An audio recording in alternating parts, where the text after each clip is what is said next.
What's up, everybody, and welcome back. Today we are doing something a little different. Today we're talking about Jake Paul versus the UFC.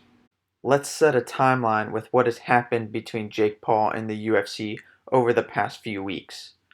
First, Jake Paul fought Tyron Woodley for the second time on December 18th. Jake Paul got his knockout.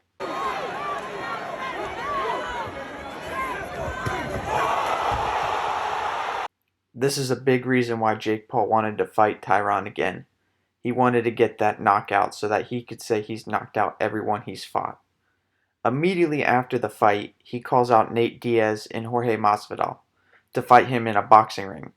He even provokes the idea on Logan Paul's podcast Impulsive a few days later. Take a listen. This little collage of the people you've knocked out, and they all end up in the same position. Just face down on the mat. No wonder Masvidal and Nate Diaz left. Yeah. Dog, they ain't trying to fight you. I talked to both They're of them. not. I talked to both of them before you were up. And what did they say? None of them seemed stoked. I don't even, like, why did they come? Fans, maybe to support.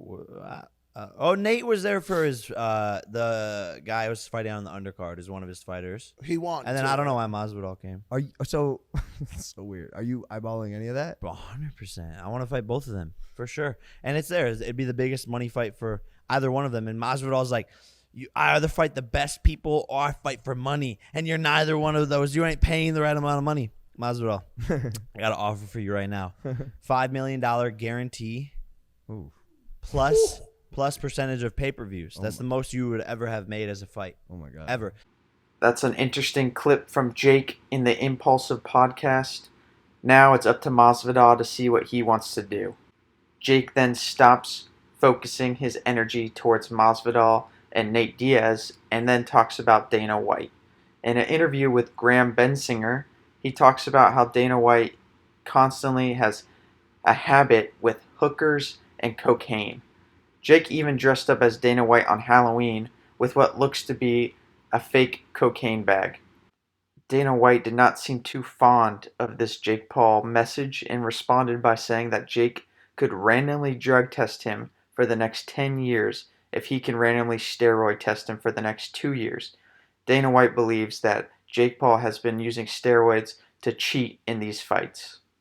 Just when it sounded like the drama was starting to calm down, Jake made a New Year's post directed towards Dana White stating, "I will immediately retire from boxing and fight Jorge Masvidal in the UFC if you agree to these 3 terms."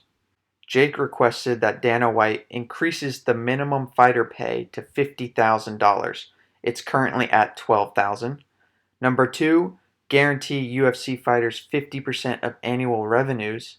And number 3, provide long-term health care for all fighters. Jake gave Dana White 5 days to accept this proposal and implement before April 2022. If he did so, he would then fight in the UFC. Dana released a video later that night stating that Jake didn't write that New Year's Day post because, quote, "you're too stupid."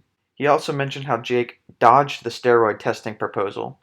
And he also even talks about how Jake's manager used to work for Dana and no longer works for him because he is, in quote, a scumbag. Dana finishes the video by referencing how Jake should start his own fighting business if you think that fighters are getting mistreated in the UFC, and calls out Jake for not being able to sell enough pay-per-view buys, roughly sold about 500,000. Dana ends the video by calling Jake not a superstar. Jake Paul, the golden child, now has the ball in his court and decides to respond with a video as well. Here are some of the highlights from that video. Dana, I accepted every part of your challenge. I said I would fight Masvidal in MMA. Steroid test me whenever you want. It is about my manager, who is the CFO of your company, that helped you sell it to Endeavor, $4 billion. Guy that's standing in the middle, apparently that's his manager. And that guy used to be an accountant for me. You're just a jealous, ugly. You don't know what true happiness is. You're the definition of unhappy billionaire who thought that money was gonna make their lives better. I feel bad for you. Long story short, you addressed nothing that I said. I accepted your challenge. I said I would fight MMA. I said that I would retire from boxing, and you avoided all of that. shows that you are in a corner. You're a dog in a corner trying to fight to save his whole company, and the embarrassment that I've put you through, everybody sees it. And what you can't accept or love or appreciate is that I'm trying to change the sport forever. And you are one of the most selfish, capitalistic ever seen. And everybody else needs you, Dana. I'm the only person that doesn't need you. And I don't about you. But all these people, all your fighters, all of them, they can't because you'll just bench them. You met your maker. I'm not going to stop. Welcome to the show, ladies and gentlemen. Well, there you have it. What should happen next? Should Jake accept the steroid test? Does he start his own fighting league? Does he continue to call out superstars like McGregor, Diaz, and Masvidal? Will he continue to attack Dana? I think Jake has brought up some good points and shows how little these UFC fighters are getting paid for risking major harm to their bodies and brains. Plus, the long-term risk for injury would provoke long-term health care, in my opinion.